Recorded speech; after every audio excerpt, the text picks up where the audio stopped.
Hello, my dear students. How are you all? I welcome you all back to your history class.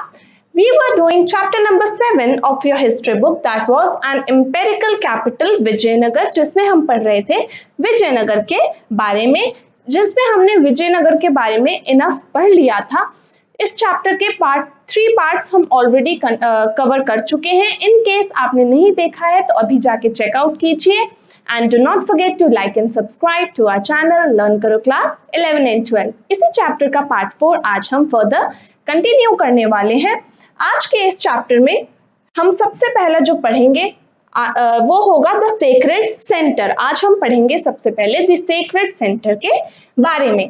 इसमें हम पढ़ेंगे कि कैसे एक कैपिटल को चूज किया जाता था। We now move to the rocky northern end of the city। अब हम विजयनगर के नदर्न साइड में जाएंगे on the banks of the Tungabhadra, यानी कि तुंगभद्र रिवर जो थी उसके किनारे जाके हम देखेंगे। According to local tradition, these hills sheltered the monkey kingdom, यानी कि यहाँ पे क्या एग्जिस्ट करती थी? Monkey kingdom. मंकी किंगडम किसको कहा गया है? जो वाली और सुग्रीव थे, जो कि रामायण के टाइम पे एग्जिस्ट करते थे, उनकी किंगडम यहाँ पे एग्जिस्ट करती थी, mention in the Ramayana. Other tradition suggested that Pampa Devi, इसके अलावा पंपा देवी गॉडेस के बारे में भी हम पढ़ चुके हैं। तो जो पंपा देवी गॉडेस थी, जिनको द लोकल मदर गॉडेस भी माना जाता था, डिड पेनेंस, उन्होंने यहाँ पे क्या किया था? पेनेंस मतलब सीवियर मेडिटेशन किया था in these hills in order to marry. क्यों किया था उन्होंने meditation? In order to marry Virupaksha. Virupaksha कौन थे? The guardian deity of the kingdom, यानी कि उस किंगडम के एक देवता थे। Also recognized as the form of Shiva, जिनको शिवा की एक फॉर्म भी माना जाता है, एक इनकारनेशन भी माना जाता है। To this day this marriage is celebrated annually in the Virupaksha temple, और इन दोनों की जो मैरिज है वो आज तक भी विरूपक्ष टेम्पल में सेलिब्रेट की जाती है। Among the hills are found Jain temples। Hills में इसके अलावा और क्या पाए जाते हैं? यहाँ पे Jain temples of the pre Vijayanagar period, जो कि प्री विजयनगर पीरियड के टाइम से एग्जिस्ट करते आ रहे हैं। In other words, this area was associated with several sacred tradition, यानी कि इस एरिया में क्या देखे गए? बहुत सारे अलग अलग sacred tradition देखे गए। Religious traditions बार बार यहाँ पे emerge होते रहे। Rulers very often encourage temple buildings as a means of associating themselves with the divine। हमने ये चीज पहले भी डिस्कस करी है कि रूलर्स को अगर क्या जीतना होता था? पब्लिक का सपोर्ट, या फिर उनको उनकी नजर में एक तरीके से अपनी जो रिस्पेक्ट है उसको बढ़ाना होता था, तो वो अपने आप को एसोसिएट करने लगते थे अलग अलग देवी देवता या डाइटीज के साथ, और क्या करते थे? टेम्पल बिल्डिंग भी करने लगते थे, उनके टेम्पल्स को कंस्ट्रक्ट करने लगते थे, ताकि वो क्या कर पाए? जितने भी कॉमन पीपल हैं उनको इम्प्रेस कर सके। तो यहाँ पे भी यही हो रहा था कि जो रूलर्स थे उन्होंने एनकरेज किया टेम्पल बिल्डिंग्स को as a means of associating themselves with the divine. Temples also functioned as center of learning. इसके अलावा टेम्पल्स और क्या थे? एक तरीके से सेंटर ऑफ लर्निंग की तरह एक्ट करते थे। Besides rulers and others often granted lands and other resources for the maintenance of temples. इसके अलावा रूलर्स जो थे वो टाइम टू टाइम क्या करते थे? ग्रांट्स या लोन्स देते रहते थे, ताकि टेम्पल्स को इसी तरह मेंटेन किया जा सके। Consequently, temples developed as a significant religious, social, cultural and economic center। धीरे धीरे टेम्पल क्या बनने लगे? रिलीजियस, सोशल, पॉलिटिकल और इकोनॉमिक सेंटर की तरह इमर्ज होने लगे। From the point of view of the rulers, अगर हम रूलर्स के पॉइंट ऑफ व्यू से देखें, constructing, repairing and maintaining temples were important mean of winning support. जैसे मैंने आपको पहले भी बताया कि वो क्यों करते थे रूलर्स ये सब काम, की टेम्पल्स की मेंटेनेंस क्यों करते थे? ताकि वो जो कॉमन पीपल है उनका सपोर्ट विन कर सके, उनका सपोर्ट जीत सके, and recognition for their power, wealthy and PT. It is likely that the very choice of the site of Vijayanagar was inspired by the existence of the shrines of Virupaksh and Pampa Devi। यानी कि विरूपक्ष और पंपा देवी की वजह से ही जो विजयनगर था उसकी importance और ज्यादा बढ़ गई थी। In fact the Vijayanagara kings claim to rule on behalf of the god Virupaksha. इसके अलावा जो विजयनगर के किंग्स थे वो क्या मानते थे कि हम जो लॉर्ड विरूपक्ष हैं उनके बिहाफ पे हम रूल कर रहे हैं विजयनगर के ऊपर। Rulers also indicated their close links with gods by using the Hindu Suratrana, यानी कि जैसे मैंने बताया कि जितने भी क्या होते थे किंग्स होते थे वो क्या ऐसे शो करते थे जैसे उनका बहुत क्लोज लिंक है किसके साथ, वहां के गॉड के साथ। Royal portrait sculpture was now displayed in the temples. इसके अलावा जो रॉयल पोर्ट्रेट होता था वो भी स्कल्पचर की फॉर्म में टेम्पल्स में उसको कंस्ट्रक्ट किया गया। And the kings visit to the temples were treated as important state occasion. इसके अलावा जितनी बार भी किंग जो किंग था वो विजिट करता था टेम्पल्स में, वो एक बहुत ही इंपॉर्टेंट अचीवमेंट मानी जाती थी, एक बहुत इंपॉर्टेंट इवेंट की तरह उसको ट्रीट किया जाता था, उसको एक बहुत ही इंपॉर्टेंट स्टेट ओकेजन माना जाता था, on which he was accompanied by the important nayakas of the empire, जिसमें किंग के साथ और कौन जाते थे, इंपॉर्टेंट जो नायकास होते थे वो भी उसको अकम्पनी करते थे। अब हम बात करेंगे गोपुराम्स एंड मंडप्स की। गोपुराम्स एंड मंडप्स क्या था in terms of temple architecture. अगर हम अब टेम्पल के आर्किटेक्चर की बात करें, by this period certain new features were in evidence, यानी कि कुछ नए आर्किटेक्चरल फीचर्स सामने आने लगे। These included structures of immense scale that must have been a mark of empirical authority, यानी कि ऐसे स्ट्रक्चर्स बनने लगे जो कि एम्पेरिकल अथॉरिटी को डिनोट करते थे। एम्पेरिकल अथॉरिटी का क्या मतलब होता है, जो किंग्स की जो पावर थी उसको डिनोट करते थे। बेस्ट एग्जाम्प्लिफाइड बाय द राया गोपुराम्स। इसका बेस्ट एग्जाम्पल क्या है, राया गोपुराम और रॉयल गेटवेज, जिसको रॉयल गेटवेज भी कहा जाता है, that often dwarfed the towers on the central shrines, यानी कि ड्वार्फ मतलब बहुत छोटे छोटे हाइट के टावर्स इन पे बने हुए थे श्राइन के ऊपर। श्राइन मीन्स जो होली प्लेस या जो टेम्पल था उसके ऊपर छोटी छोटी हाइट के टावर्स बनाए गए थे। And signal the presence of the temples from a great distance, यानी कि अगर ग्रेट डिस्टेंस से देखा जाए तो दूर से ही टेम्पल्स नजर आते थे। They were also probably meant as reminders of the power of king, यानी कि ये जो गोपुराम्स थे और क्या डिनोट करते थे, किंग की पावर को डिनोट करते थे। एबल टू कमांड रिसोर्सेज, की किंग के पास ही ये पावर है कि वो रिसोर्सेज को यूज कर सके, रिसोर्सेज को कमांड दे सके। Techniques and skills needed to construct these towering gateways, उसके अलावा और क्या डिनोट करते थे और क्या सिग्निफाई करते थे कि कितनी टेक्निक इन गोपुराम्स को कंस्ट्रक्ट करने में लगी है, प्लस इन गेटवेज को कंस्ट्रक्ट करने में लगी है। Other distinctive feature included mandaps, इसके अलावा और क्या एग्जिस्ट करते थे, मंडप्स एग्जिस्ट करते थे, और पवेलियंस, जिनको पवेलियंस भी कहा जाता था, एंड लॉन्ग पिलर्ड कॉरिडोर्स, इसके अलावा बड़े बड़े पिलर से कंस्ट्रक्ट करे हुए कॉरिडोर्स भी थे वहां, that often brand around the shrine, जो कि पूरे श्राइन यानी कि पूरे होली प्लेस के आसपास बने हुए थे। Within the temple complex the Virupaksha temple was built over centuries, यानी कि विरूपक्ष टेम्पल को बनाने में बहुत साल लगे, बहुत सेंचुरीज लगी। while inscription suggests that the earliest shrine dated to the 9th-10th centuries, it was substantially enlarged with the establishment of Vijayanagar Empire, यानी कि जब विजयनगर एम्पायर का कंस्ट्रक्शन हुआ, जैसे जैसे विजयनगर एम्पायर बनने लगा उसके बाद ही ये 9th और 10th सेंचुरी में सामने आया। The hall in front of the main shrine, अब जो मेन श्राइन था यानी कि जो टेम्पल था उसके सामने जो हॉल था was build by Krishnadeva Raya, उसको किसने बनाया था, कृष्णदेव राय ने बनाया था। To mark his accession, accession का क्या मतलब होता है, राइजिंग टू अ पोजीशन, यानी कि जब वो एक हायर पोजीशन, एक किंग की पोजीशन उन्होंने अडॉप्ट कर ली थी, उसको सिंबलाइज करने के लिए उन्होंने उसको कंस्ट्रक्ट किया था। This was decorated with delicately carved pillars, यानी कि ये जो हॉल था इसमें बहुत डेलिकेटली कार्व्ड पिलर्स बनाए गए थे। He is also credited with the construction of the Eastern गोपुराम, इसके अलावा जो कृष्णदेव राय है उन्होंने और क्या कंस्ट्रक्ट कराया है, ईस्टर्न गोपुराम्स भी उन्होंने ही कंस्ट्रक्ट कराए थे।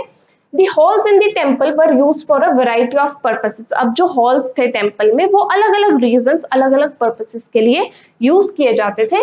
Some were spaces in which the images of gods were placed, कुछ में क्या था, गॉड की जो इमेजेस थी वो प्लेस की गई थी। To witness special programmes of music, dance, drama etcetera, और वहां पे क्या होता था, गॉड को एक तरीके से होमेज पे करने के लिए वहां पे म्यूजिक, डांस और ड्रामा की एक्टिविटीज कंडक्ट करी जाती थी उस हॉल में। Others were used to celebrate the marriage of deities, उसके अलावा जो दूसरे हॉल्स थे वो किस लिए यूज होते थे कि जो देवी देवता है उनकी जो मैरिज सेरेमनीज होती थी उनको कंडक्ट करने के लिए भी यूज किए जाते थे, उनको सेलिब्रेट करने के लिए यूज किए जाते थे। And yet others were meant for the deities to swing in. Special images distinct from those kept in the small central shrine were used for on these occasions. यानी कि कुछ स्पेशल इमेजेस थी जो कि एक स्मॉल सेंट्रल श्राइन में, एक छोटा सा सेंट्रल मंदिर था, उसमें रखी गई थी कुछ इमेजेस जो कि सिर्फ स्पेशल ओकेजन्स के लिए ही यूज करी जाती थी. Another shrine, the Vithala temple, is also interesting. अब सेकेंड टेम्पल कौन सा है? विथला टेम्पल. अब विथला टेम्पल की अगर बात करें तो यहाँ की जो प्रिंसिपल डाइटी, प्रिंसिपल जो देवी थी वो कौन थी? विथला थी. A former Vishnu generally worship in the Maharashtra. अब ये क्या थे? जो विथला थे इनको क्या माना जाता है? एक तरीके से विष्णु का एक इनकारनेशन माना जाता है, विष्णु की ही फॉर्म माना जाता है, जो कि जिनकी ज्यादातर जो वर्शिप महाराष्ट्र में होती थी. The introduction of worship of the deity in Karnataka, उसके बाद इनकी वर्शिप कहाँ होने लगी? कर्नाटका में. Is another indication of the ways in which the rulers of Vijayanagara drew on different traditions. यानी कि इससे हमें पता चलता है कि कैसे विजयनगर के रूलर्स ने अलग अलग ट्रेडिशंस को अडॉप्ट करना स्टार्ट कर दिया था to create an imperial culture, ताकि एक एम्पेरिकल, एक हेट्रोजेनस कल्चर एग्जिस्ट कर सके. This temple too has several halls, इस टेम्पल में भी बहुत सारे हॉल्स थे और एक यूनिक श्राइन था डिजाइंड एज अ चैरियट. अब वो जो श्राइन था उसको कैसे डिजाइन किया गया था? एक चैरियट, चैरियट यानी एक रथ की तरह. The characteristic feature of the temple complexes is the chariot streets, यानी कि जो चैरियट स्ट्रीट्स हैं वो इन कॉम्प्लेक्सेस का एक बहुत ही डिस्टिंक्टिव फीचर है. That extended from the temple gopuram in a straight line, यानी कि एक स्ट्रेट लाइन में वो गोपुराम तक जाती हैं. अब बात करेंगे plotting palaces, temples and bazaars की. उस टाइम पे पैलेसेस, टेम्पल्स और बाजार्स कैसे होते थे? After the initial survey by Mackenzie, information was pieced together. जब मैकेंजी ने बहुत ज्यादा रिसर्च कर ली थी, उसके बाद जो भी उसके पास इंफॉर्मेशन कलेक्ट हुई थी उसने उसको एक साथ कलेक्ट करना स्टार्ट कर दिया, एक स्टोरी फॉर्म करनी उसने स्टार्ट कर दी थी उनके through. From travellers accounts and inscriptions की जितने भी उसके अकाउंट्स थे, प्लस जो बाकी ट्रैवलर्स के अकाउंट्स थे, जो भी इंस्क्रिप्शंस के थ्रू उसने स्टडी किया था, उस सबको उन्होंने एक तरीके से चॉक आउट करना स्टार्ट कर दिया, एक प्रॉपर प्लान उन्होंने कंस्ट्रक्ट करना स्टार्ट कर दिया था ये समझने के लिए कि किस टाइप का कल्चर उस टाइम पे रहा होगा. Through the 20th century the site was preserved by the archaeological survey of India, यानी कि 20th सेंचुरी तक इस साइट को किसने प्रिजर्व करके रखा? आर्कियोलॉजिकल सर्वे ऑफ इंडिया ने एंड कर्नाटका डिपार्टमेंट. इसके अलावा और किसने प्रिजर्व करके रखा? कर्नाटका डिपार्टमेंट ने ऑफ आर्कियोलॉजी एंड म्यूजियम्स. ये दो नेम्स हम याद रखेंगे, archaeological survey of India and Karnataka department. इन दोनों ने साइट को प्रिजर्व करने में हेल्प की थी. फिर उसके बाद क्या हुआ? In 1976 Hampi was recognised as a site of national importance. Hampi को कैसे रिकग्नाइज किया गया? एक ऐसी साइट जिसकी बहुत ज्यादा नेशनल इंपॉर्टेंस थी. Then in the early 1980s के टाइम पीरियड में an important project was launch to document the material remains at Vijayanagara in detail, कि विजयनगर में क्या क्या अब रिमेन्स, जो उसके रूइंस थे, उनको स्टडी करने के लिए एक प्रोजेक्ट को लॉन्च किया गया. ओवर नियरली 20 years का टाइम पीरियड में dozens of scholars from all over the world, बहुत सारे scholars from all over the world work to compile and preserve this information, यानी कि विजयनगर से जो भी इंफॉर्मेशन मिली थी उसको कंपाइल करने में लग गए इतने सारे स्कॉलर्स, उसको प्रिजर्व करने में लग गए. The first step was to divide the entire area into a set of 25 square. उन्होंने पूरा जो ये जो एरिया था उसको 25 स्क्वायर्स में डिवाइड किया, each designated by a letter of the alphabet. और यानी कि उन्होंने इनको क्या नेम्स दिए? एरियाज को हर जितने भी अल्फाबेट्स होते हैं उनके हर लेटर का उन्होंने उसको नेम देते चले गए. Then each of the small squares was subdivided. फिर उन स्क्वायर्स को फर्दर सब डिवाइड किया गया.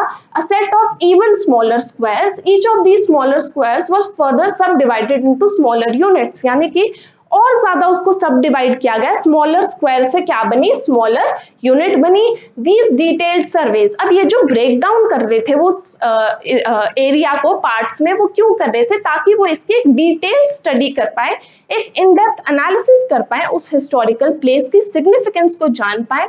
These detailed surveys have been extremely painstaking. अब ये जो पूरा प्रोसेस था ऑब्वियसली हमें सुनने में ही पता लग रहा है कि ये कितना लेबोरियस रहा होगा उस टाइम के आर्कियोलॉजिस्ट के लिए, and have recovered and documented traces of thousands of structures. उनको क्या मिले हैं, थाउजेंड्स ऑफ स्ट्रक्चर्स के ट्रेसेस, निशान मिले हैं, यानी कि बहुत सारे स्ट्रक्चर्स जरूर यहाँ एग्जिस्ट करते होंगे। फ्रॉम टाइनी श्राइन्स, यानी कि छोटी छोटी श्राइन से लेके रेजिडेंसेस टू इलैबोरेट टेम्पल्स, बड़े बड़े टेम्पल्स के होने की उनको क्या है, क्या कहते हैं, उनको एक आइडिया है कि हाँ हो सकता है यहाँ पे बड़े बड़े टेम्पल्स या छोटे छोटे घर एग्जिस्ट करते हो उनके एविडेंसेस के बेसिस पे। They have also led to the recovery of traces of roads, paths and bazaars. इसके अलावा उनको और किसके ट्रेसेस मिले हैं, रोड्स के, पाथ्स के, बाजार्स के। John M Fritz, George Michell and M S Nagaraja Rao who worked for years at the site wrote। अब ये कुछ आर्कियोलॉजिस्ट हैं जिन्होंने इस साइट पे बहुत सालों तक रिसर्च करी, काम करा। कौन है ये, M Fritz George, M S Nagaraja Rao. अब इन्होंने क्या किया, बहुत टाइम तक इस साइट पे रिसर्च करी और फिर इन्होंने एक कंक्लूजन दिया। वो क्या दिया, in our study of these monuments of Vijayanagara we have to imagine a whole series of vanished wooden elements. यानी कि जब हम विजयनगर की स्टडी करते हैं तो हमें ऐसा इमेजिन करके चलना पड़ता है कि यहाँ पे बहुत सारा एक वुडन स्ट्रक्चर रहा होगा जो कि अब विद टाइम वैनिश हो गया है। Columns, brackets, beams, ceilings, overhanging eaves and towers। यानी कि यहाँ पे क्या किसके एविडेंस मिले हैं, कॉलम्स होने के, ब्रैकेट्स होने के, बीम्स, सीलिंग्स और ओवरहैंगिंग ईव्स के, and towers decorated with plaster and painted perhaps brightly. यानी कि जिनको अच्छे से प्लास्टर किया गया होगा और बहुत ब्यूटीफुली पेंट किया गया होगा, ऐसे एविडेंसेस उनको मिले थे। अब अगर हम बात करें questions in search for answers, यानी कि ऐसे कौन से क्वेश्चंस अभी भी एग्जिस्ट करते हैं जिनके आंसर की नीड है किन्हें, हमारे आर्कियोलॉजिस्ट और हिस्टोरियंस को। Buildings that survive tell us about the way spaces were organised and used. अब ये जितनी भी बिल्डिंग्स बच गई इनसे हमें क्या पता चलता है कि कैसे उस टाइम पे स्पेस को यूज करते थे उस टाइम के लोग, हाउ दे वर बिल्ट, कैसे बिल्डिंग्स को बिल्ड किया जाता था, विद व्हाट मटेरियल, किस मटेरियल से और किस टेक्निक के साथ। We can assess the defence requirements and military preparedness. यानी कि उस टाइम के किंग कितना ज्यादा प्रिपेयर्ड रहते होंगे अपनी मिलिशिया के साथ, अपनी मिलिट्री के साथ, कि कभी भी कोई डेंजर आ जाए तो हमेशा प्रिपेयर्ड रहते थे। Of a city studying in its fortifications, यानी कि जो वहाँ के किसी भी एक जगह के जो किले होते हैं, जो वहाँ के फोर्ट्स होते हैं, उनके थ्रू बहुत कुछ पता लगता है उस सिटी के बारे में। Buildings also tell us about the spread of ideas and cultures influences if we compare them with the buildings in other places. यानी कि अगर हम एक जगह की बिल्डिंग को दूसरी जगह की बिल्डिंग से कंपेयर करें तो हमें पता चलता है कि इस बिल्डिंग को कंस्ट्रक्ट करने के लिए क्या आइडिया रहा होगा या किस चीज ने इन्फ्लुएंस किया होगा कि इस बिल्डिंग को इस वे में कंस्ट्रक्ट किया जाए। They convey ideas which the builders और the patterns wish to project. यानी कि बिल्डिंग से क्या कन्वे होते हैं, उन बिल्डर्स के आइडियाज कन्वे होते हैं जिन्होंने उसको बिल्ड किया था। These we can understand when we combine information from other sources like literature, inscription and popular tradition। यानी कि historians को buildings के बारे में कहाँ से पता चलता है, inscriptions के थ्रू पता चलता है, literature के थ्रू पता चलता है, और वहाँ पे जो भी popular traditions exist करते थे उनके थ्रू पता लगता है। And with this we come to an end of our today's session. I hope आपने हमारा आज का ये सेशन एंजॉय किया होगा। लर्न करो के प्रीमियम सब्सक्रिप्शन में आपको मिलती है live classes from any time anywhere. आप कहीं से भी हमारी लाइव क्लासेस एंजॉय कर सकते हैं। उसी के साथ साथ आपको सारा स्टडी मटेरियल PDF की फॉर्मेट में अवेलेबल करवा दिया जाता है, तो आपको नोट्स की टेंशन लेने की बिल्कुल भी जरूरत नहीं है। साथ ही साथ अगर आपको अकेले पढ़ने में बोरिंग या मोनोटोनस फील होता है then don't you worry, because हमारे यहाँ हम आपको एक पीयर ग्रुप में एनरोल कर देंगे जहाँ पर आप अपने दोस्तों के साथ बैठकर आराम से पढ़ाई कर सकती है। हिस्ट्री के आंसर्स कैसे लिखने हैं, आंसर्स को कैसे फ्रेम करना है, आंसर्स को कैसे लेंथ देनी है, इस तरीके के आपकी सारी क्वेरीज, सारे डाउट्स क्लियर हो जाएंगे मेरे साथ इसी प्लेटफॉर्म पे। हमारा जो ऑफिशियल ऐप है लर्न करो द लाइव लर्निंग ऐप, उसको डाउनलोड कीजिए, हमें टेलीग्राम पर भी ज्वाइन कीजिए। इसी के साथ हमारा chapter number 7 the imperial capital Vijayanagara यहीं पे एंड होता है। And now I shall see you in the next class. Till then take care, bye bye.